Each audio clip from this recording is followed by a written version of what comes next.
Salut și bine ai venit în acest video.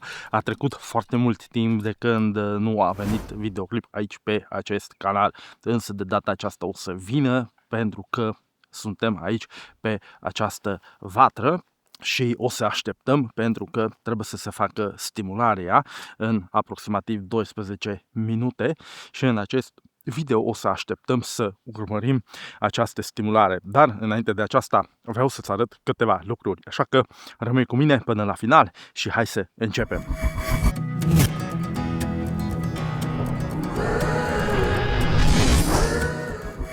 După cum am spus, avem aici mai multe familii, avem rândul acesta și avem un rând de acolo din spate și aici avem linia de stimulare pregătită pentru ele. Avem aici panoul solar fotovoltaic și avem în cutia aceasta, avem acolo tot ce este mai bun pentru albine. Avem pompa în el, avem sistemul pe 12 V, avem pompa în el, avem programatorul în cutia respectivă și avem tot ce este nevoie ca să funcționeze foarte, foarte bine. Și aceasta le ducem acum acasă și aici avem bazinul și așa este făcut că rândul acesta cu rândul celălalt este legat sub pământ cu conductele aceasta și nu o să-l desfac acum stupul, dar aici avem ciuperci de 4 litri pentru că dorim să facem o stimulare. Asta înseamnă că per minut le bag aproximativ 50 până la 55 de mililitri și avem țeavă care intră direct în stup și o să-ți arăt la celălalt acolo în spate cum se prezintă și cum este legat în stup. Aici este găurit cu burghiu de 7,5 sau de 8 și este băgată înapoi sau înăuntru în hrănitor. Și aici avem cutia în care avem totul inclus și avem panoul solar la care o să urmeze să fac un picior pe care o să stea și o să ajungă aproximativ până la nivelul acesta, aici sus, până la nivelul acesta. Și o să stea așa pentru că în acest fel stă cel mai mult să încarce bateria. Partea aceasta este cel mai mult pe partea soarelui în cursul zilei. Cum vezi, robinetul este deschis. Aici avem foarte puține presiune, dar este tare, dar nu este atât de tare. Poți să vezi că poți să-l miști puțin, deci nu este foarte, foarte tare. Și dacă ne uităm în 10 minute, trebuie să se pornească linia de stimulare și o să administrăm 50 până la 55 de mililitri de sirop pentru ele. Deci în total, dacă le calculăm per ansamblu, per zi, per familie, asta înseamnă în jur de 300 până la 330 de mililitri, din care rămâne undeva 80 până la 100 de mililitri de sirop. Așa că cam asta e situația. O să venim aici acum în față. Urdinișele le-am strâmtorat să nu avem probleme aici cu roiurile, dar se descurcă și doar am vrut să arăt cum este aici. Cum vezi, intră acolo în stup și este băgat aici în hrănitor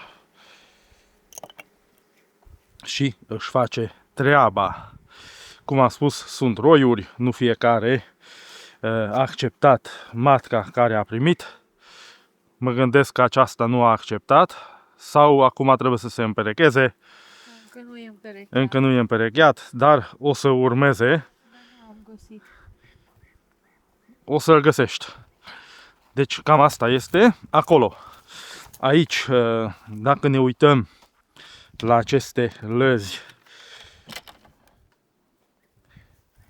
aici la fel. Nu o să-l desfac, doar vreau să arăt. Aici este băgat gaura, intră practic cablul aici și vine până la hrănitor și este băgat acolo în hrănitor. Și cum vezi, facem cât se poate să aibă turtele permanent, constant, pentru că este nevoie și încă avem aproximativ 7 minute până la stimulare. Și aici o să bagă sirop, aproximativ 50 de mililitri de sirop. Și o să fie super ok, pentru că o să fac o treabă excelentă. Deci cam asta se prezintă. Da, și aici vreau să-ți arăt ceva. Nu o să-ți arăt produsul, doar că aici este o folie de la, cred că de la Bilca, care vine și sub acoperișuri și este tratat ca să nu poate albinele să-l roadă și cum vezi, le avem aici de ceva vreme și albinele nu poate să-l roadă deloc și în acest fel nu rămân acolo lipiți în partea aceea. Plus pe lângă aceasta nu face nici condens și o să fie super ok și o să se descurce cu el. Super fain. Și acum venim aici înapoi pentru că imediat trebuie să se pornească practic linia de stimulare pentru ele. Și apropo legat de aceasta, ți-l pun aici jos undeva, pagina web unde poți intra și o să poți să-l vezi în scurt timp, o să apară și în webshop tot kitul cu programatorul inclus și o să poți face comanda pentru separat pentru programator sau împreună cu amândouă și cu kitul, cu panoul fotovoltaic, cu baterie și cu tot ce vine practic. Deci kitul de stimulare și programatorul în sine. Zilele acestea o să primim prețurile pentru el, o să vedem exact cât o să fie prețul pentru această tehnologie, pentru aceste echipamente. Dar urmează pas cu pas lucrurile și mai avem câteva minute, mai exact 4 minute până când trebuie să se pornească linia de stimulare. Deci o să fie super ok. Și așteptăm imediat, trebuie să se pornească în 3 minute jumătate aproximativ. Și aici avem ceva conectori unici, pentru că nu se pot inversa deloc și este ok că nu se pot inversa.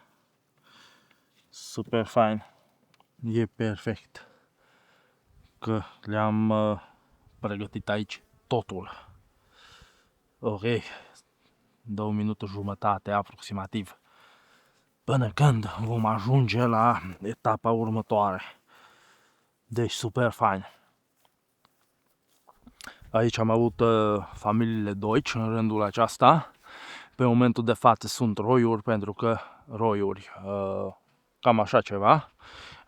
De aici am făcut roiurile acolo în spate și le-am mai modificat anumite lucruri. Așa că este ok.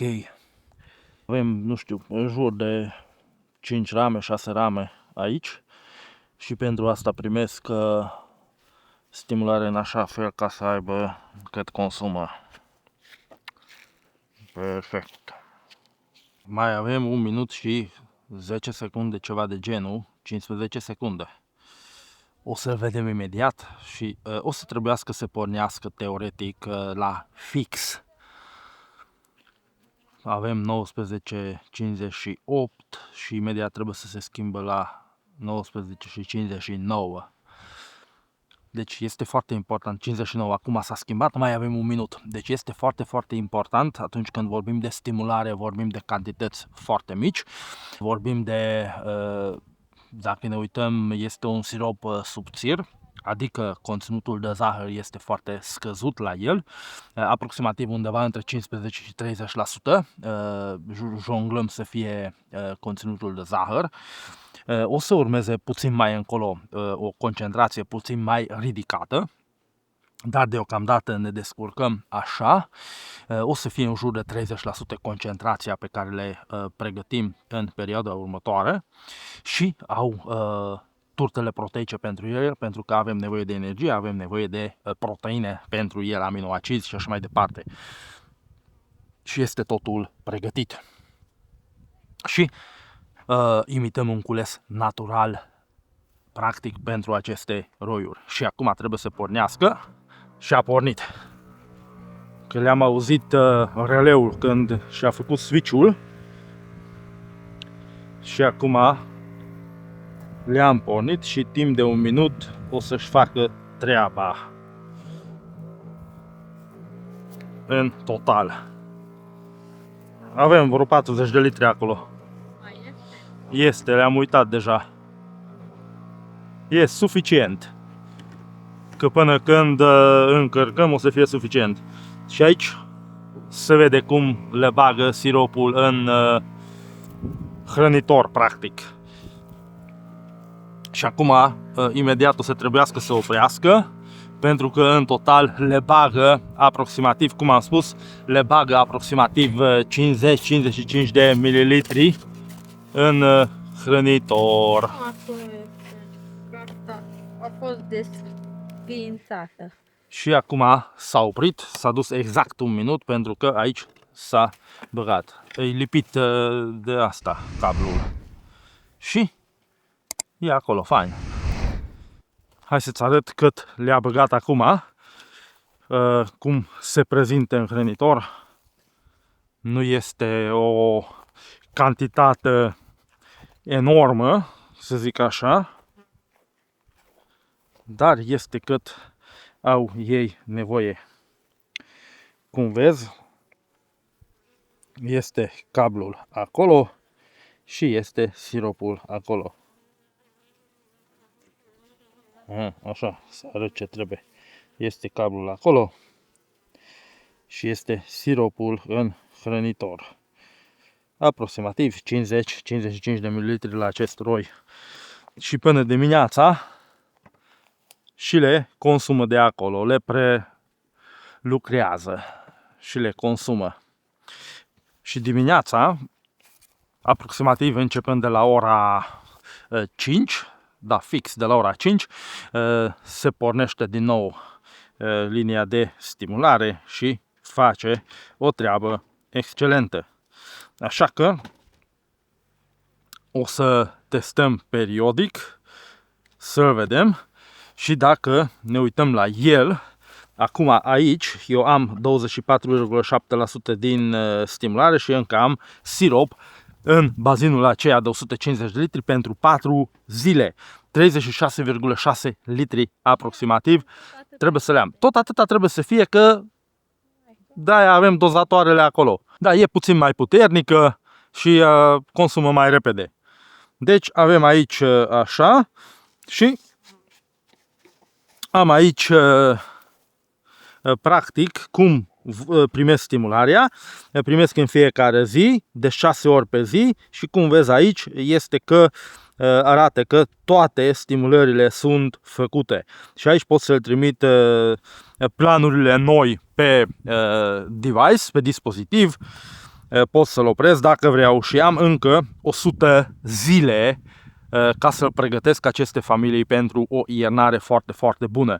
Asta înseamnă că avem 100 de zile până la 31 octombrie. Dar depinde de toamna cum o să fie vremea, că o să lăsăm până atunci sau nu o să lăsăm.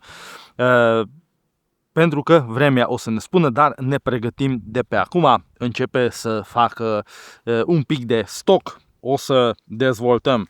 Dar cum am spus, deocamdată primesc doar o cantitate care este aproximativ cât este consumul lor, deci nu o să poată să-l stocheze, o să poată să se dezvolte încă o lună de zile sigur.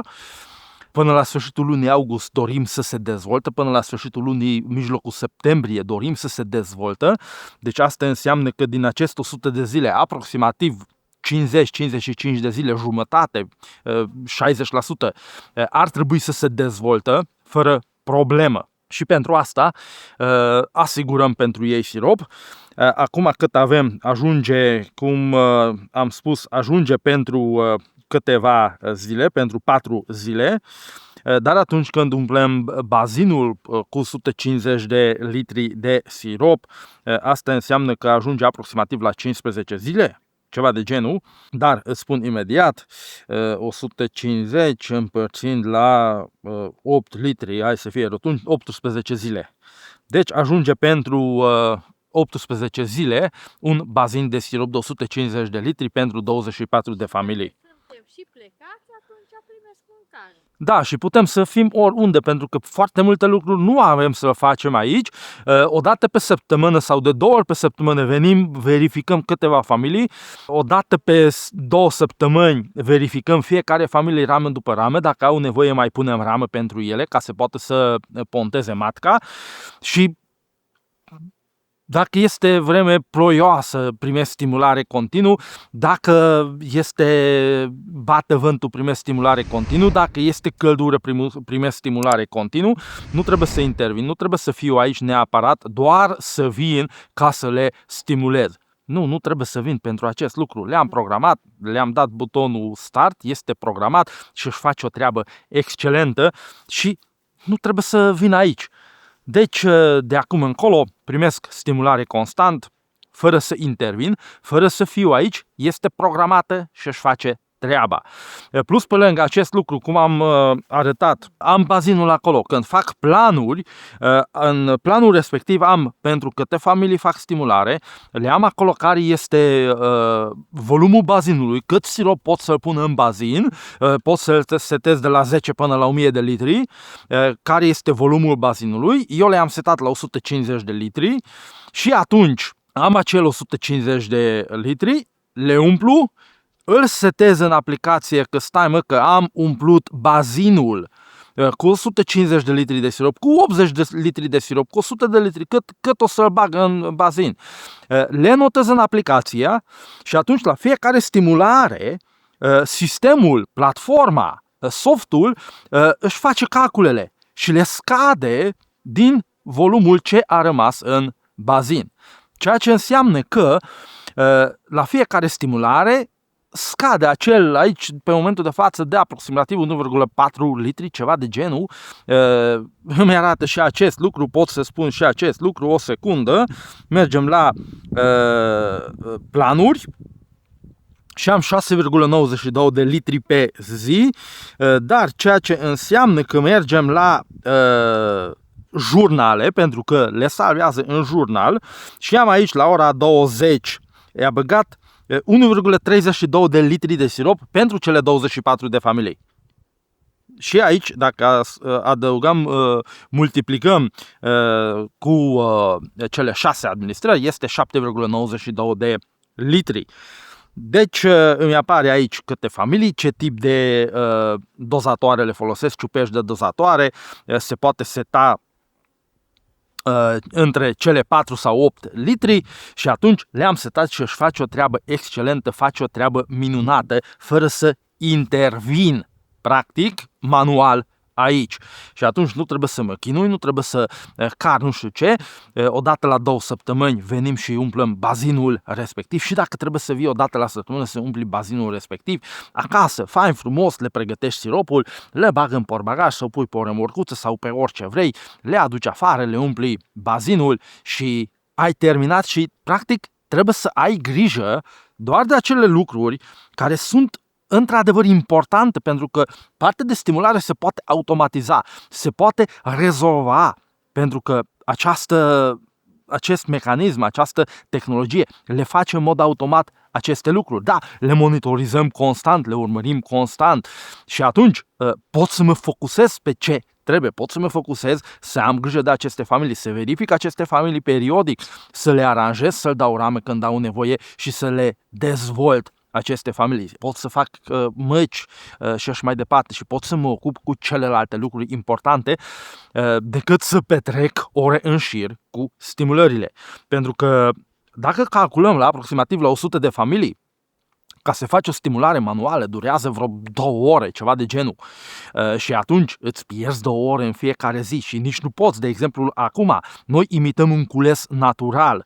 Pentru asta primesc de 6 ori pe zi stimulare, câte 50-55 de mililitri pe stimulare de 6 ori pe zi, ceea ce în total este 300-330 de mililitri pe zi per familie. Și în așa fel imităm un cules natural. Primesc dimineața de la 5 la 8, la 11, la ora 2 după masă, la ora 5 după masă și la ora 8 seara. 6 stimulări decalate în timp și primesc aceste stimulări pas cu pas aici la vatra aceasta.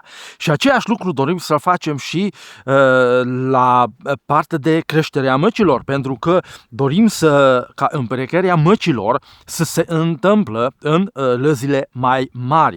Lucrăm acum la un nou sistem, să-l implementăm acel sistem și așa este deja plănuit, așa o să urmăm pașii când începem să le pregătim suporții unde o să fie.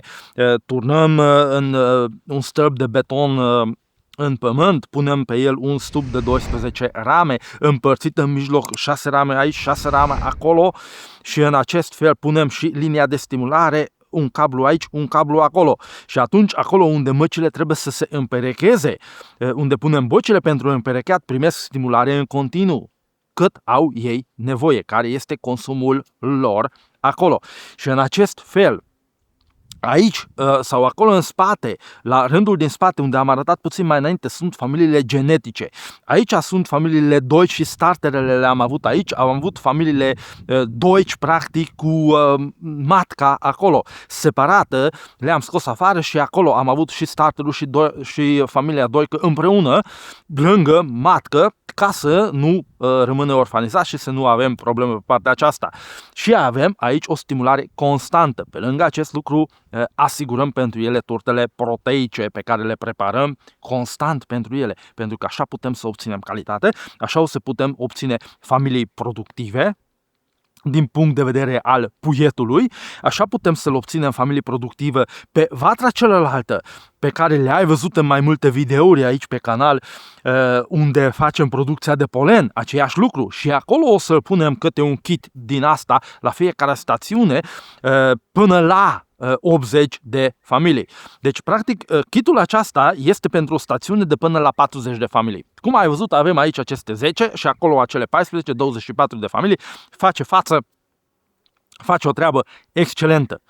Și urmează acum să pregătim pentru anul următor și unde avem producție de polen, un sistem pentru 80 de familii, puțin mai mare decât aceasta, cu un panou solar puțin mai mare decât aceasta, ceea ce înseamnă că acolo o să avem pe o stațiune 72 de familii și o să fie capabil să stimuleze acele 72 de familii exact la fel cum facem cu aceasta aici.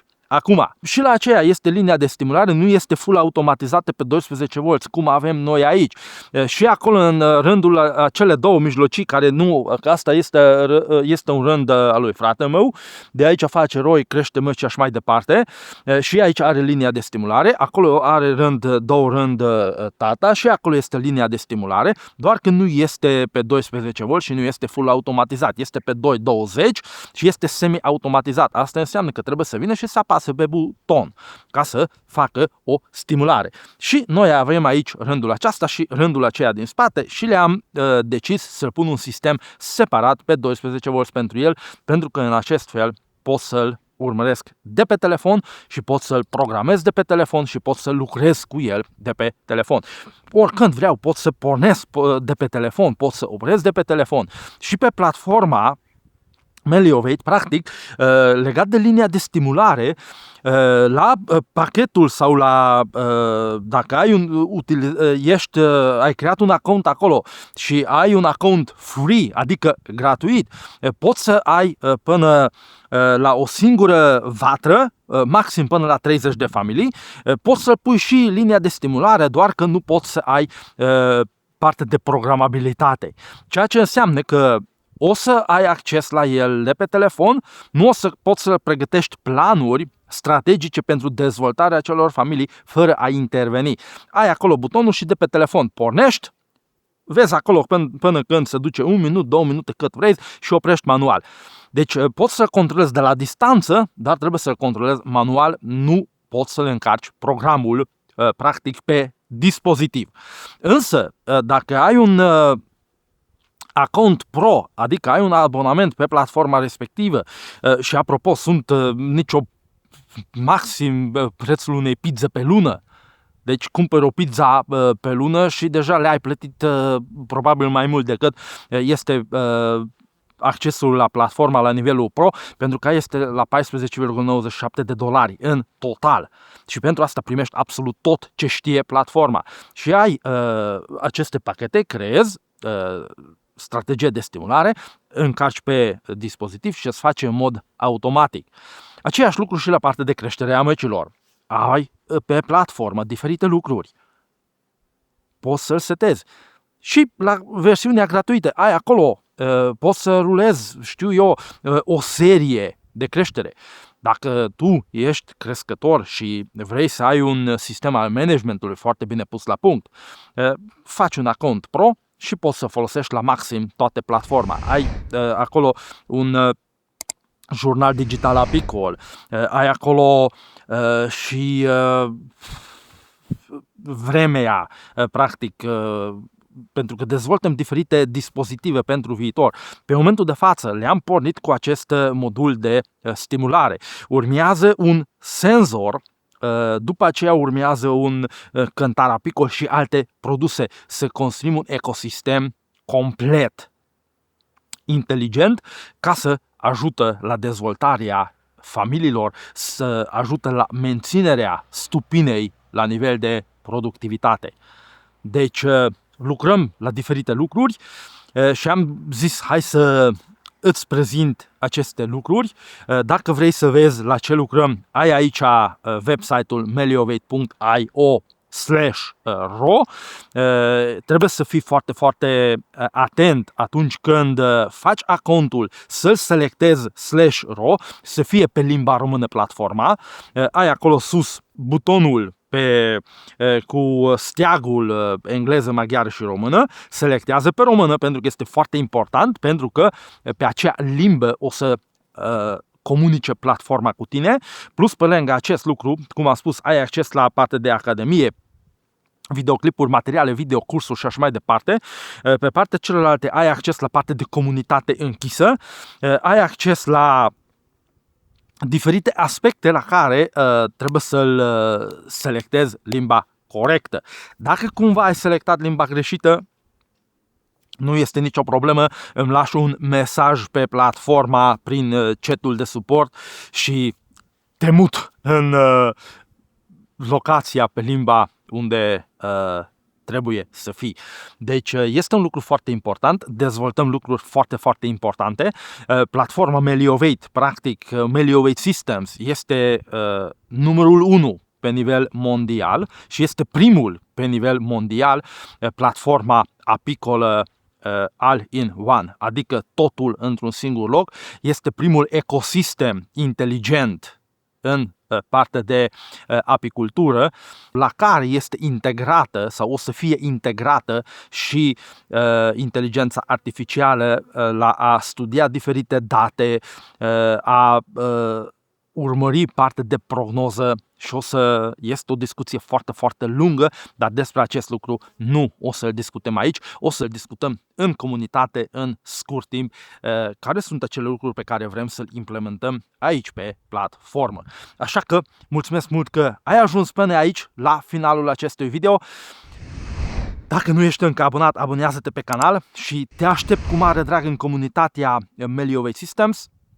Ai linkul în primul comentariu acolo și în descrierea videoului ai linkul către platforma, fă-ți un cont acolo.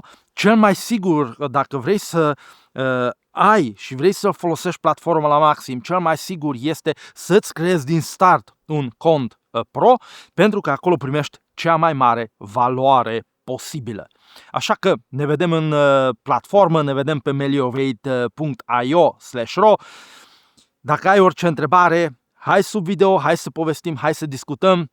Așa că noi o să mergem Mai departe, stimularea este finalizată pentru ziua de azi. Mâine dimineață de la 5 pornim și noi, pornește și stimulare pentru că avem ceva treabă, trebuie să plecăm, nu o să fim acolo. Și ce bine este că avem o linie de stimulare full automatizată pe 12 V, pentru că nu trebuie să fim aici, putem să plecăm să facem treburile noastre, să rezolvăm ce avem de rezolvat și familiile aceasta primesc stimulare, imitând un cules de susținere naturală. Ne vedem pe comunitate, toate cele bune!